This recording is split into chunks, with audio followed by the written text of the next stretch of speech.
Mummy મારી વાત તો સાંભળ. મારી માં છે ને મારી વાત સાંભળશે જ નહીં.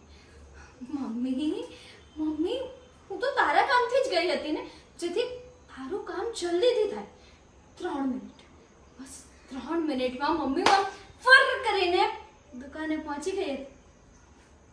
પેલા કંજૂસ કનુને આખું લિસ્ટ પણ આપ્યું હતું, જે તે બનાવીને આપ્યું હતું.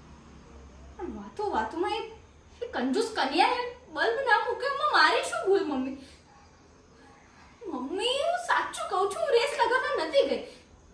તું તો ચિંતા ના કરીશ મમ્મી, હું ફટાફટ જાઉં છું અને પેલા કંજૂસ કન્યા પાસેથી બલ્બ લઈને આવું છું. એ પણ એવી રીતે કે એને ખબર જ નહીં પડે. આવી ને એ પર્યા, બાઈકને હાથ લગાવ્યો છે ને તને છોડીશ.